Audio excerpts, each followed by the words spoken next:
Mighty and elated graduates of 2020, VIPs, as in very important parents, family and friends, faculty and staff, greetings and salutations. You have the distinction of graduating during the midst of the virus recession, a distinction I'm sure we could all do without, but one that presents both challenges and opportunities. The US economy was barreling towards a record 11th year of expansion when the wheels came off, as shelter in place and social distancing became a part of the national jargon. Although this is not the graduation ceremony of your dreams, nor the job market, the reality is not as bad as the imagery. Yes, unemployment spiked at 20%, but it fell back to 16% last month. More importantly, unlike the Great Recession, when over 90% of job losses were permanent, this time around that figure is less than 20%. Over 80% of workers have been furloughed and are awaiting callback by their employers, which drove the reduction in unemployment last month as the economy begins to reopen. You have also been fortunate to bear witness, as econ majors, to unprecedented intervention by Congress, the Treasury, and the Fed to support the economy, both in amount and speed. Fiscal stimulus and quantitative easing on steroids. Trillions of dollars injected into the economy in weeks, as opposed to hundreds of billions over a year and a half during the Great Recession.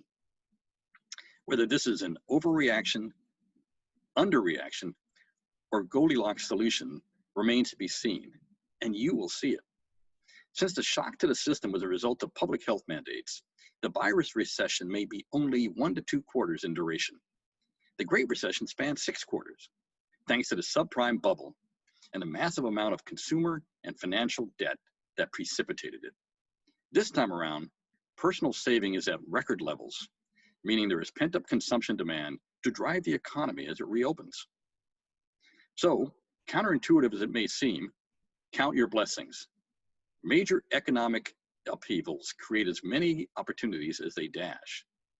Uber, Instagram, WhatsApp, Groupon, and Venmo all were launched during the Great Recession, just as Microsoft, Disney, FedEx, GE, GM, and IBM were birthed in earlier downturns. The virus recession is not an equal opportunity job killer. Some industries, like travel and leisure, are contracting, but others, like e-commerce and technology, are expanding at breakneck speed.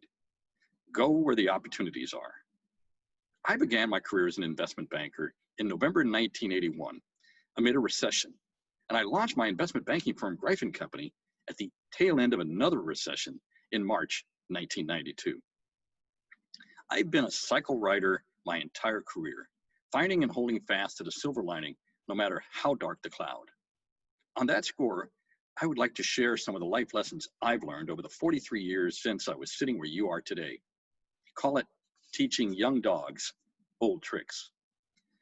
For the vast majority of you not continuing your academic studies, don't kid yourself that your education stops today.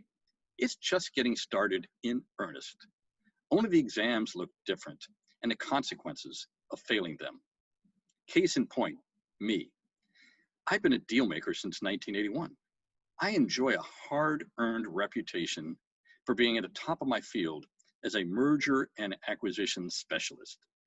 But I can tell you that every transaction brings fresh challenges, and I am always learning and improving my game. Learning is a mindset.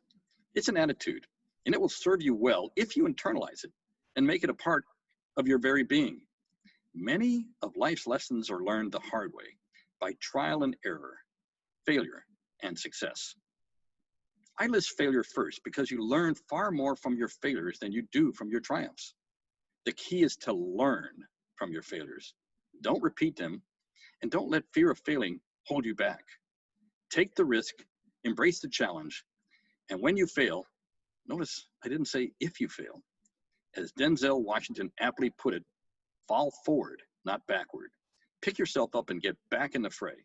Use what you've learned to better inform your decisions and actions the next time, to increase your odds of success. I worked at Ralph's Grocery Company throughout my Bruin years, rising from being a box boy to an assistant store manager. working shifts like running the early morning stocking crew from midnight to 9, and then attending class during the day. Just to be clear, I wasn't working full-time while going to college full-time because I wanted to. I had to. My dad died when I was 6, and my mom worked as a beautician, so I had to pay my own way through college for all 3 degrees. I learned an all-important lesson during my retail years at Ralph's. One day when I was check stand manager, an old lady walked in with a quart of milk she claimed was sour that she said she purchased the day before at our store. That was impossible, of course. Not that the milk might be spoiled, but it bore the Lady Lee brand, the private label of our competitor, Lucky Markets. I obviously sent her packing, right? Wrong. I wrote her a refund with a smile, and she went into our store to shop and spend it. The last thing I wanted to do was send her back across the street to the Lucky store to shop, perhaps never to set foot in a Ralph store again.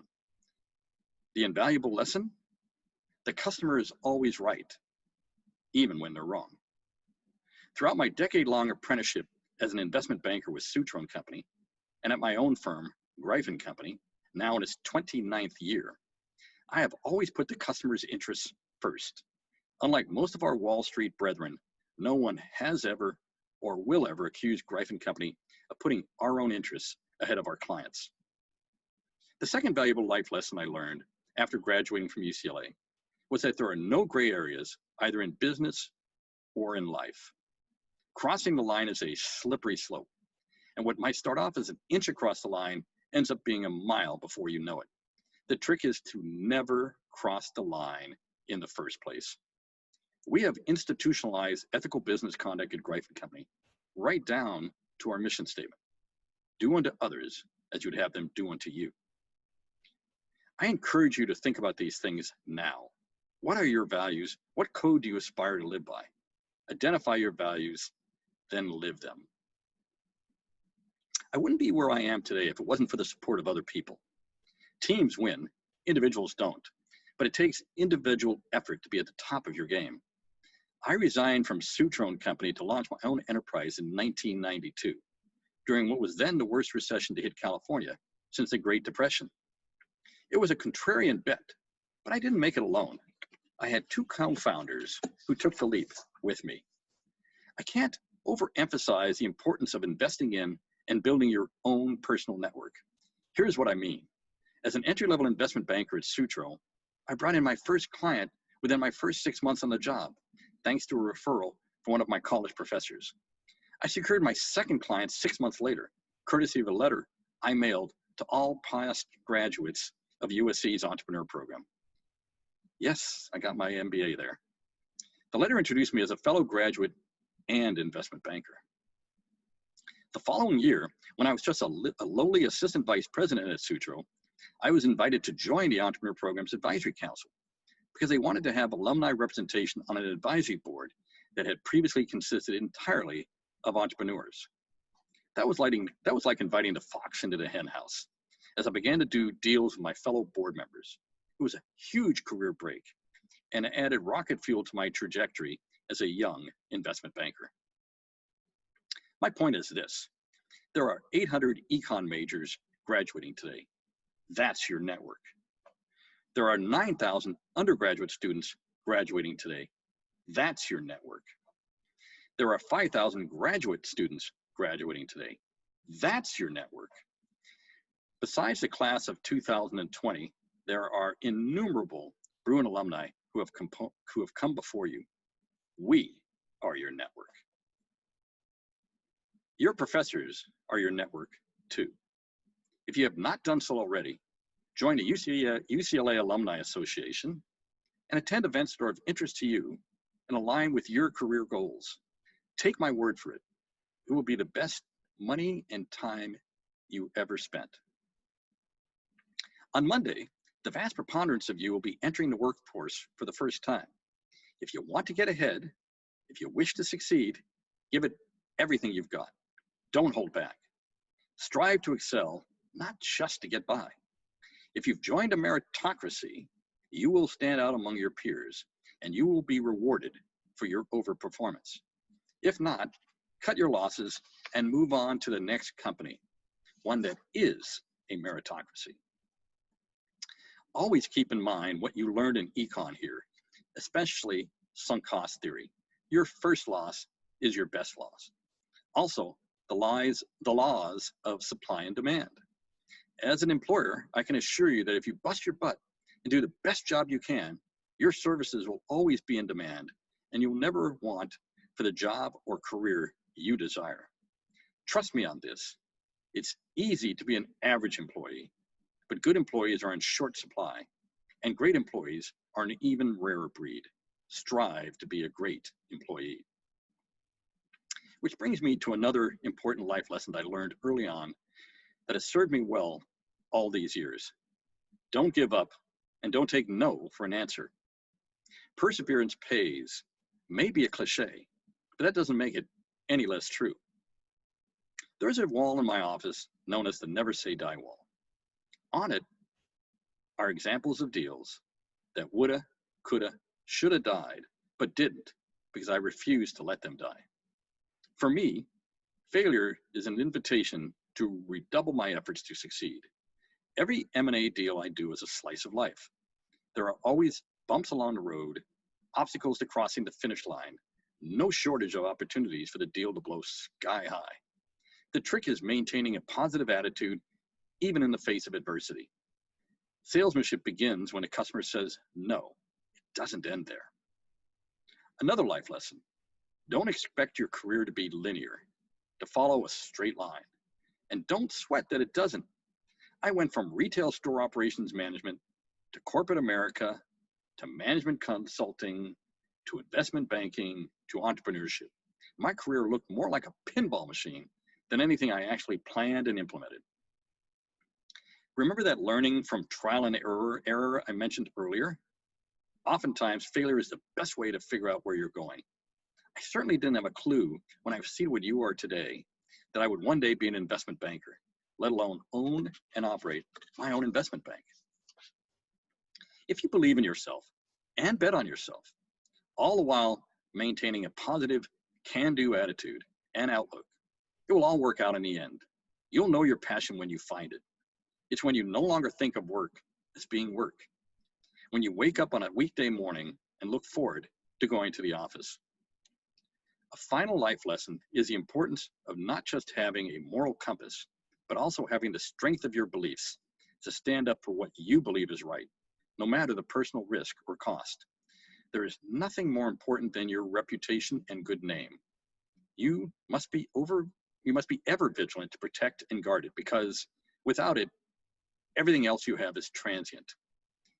You can lose everything you have due to the acts of others, but you can only lose your good name as a result of your own act or your failure to act.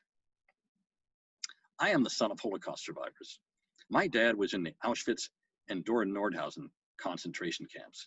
It took a core of steel to survive that living hell. And I like to think at times that my parents passed some of that strength and intestinal fortitude on to me. I ask you to think about what your parents have passed on to you.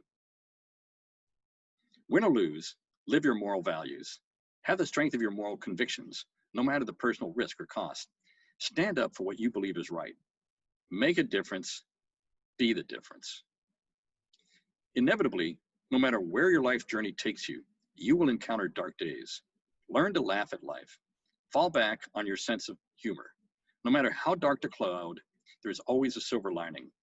Hold on to it with all you've got. It will help you bridge to sunnier days. Part of your continued learning as you venture out from graduation today is that emotional intelligence is equal to cognitive intelligence. You don't get into a top university like UCLA without having a fine mind.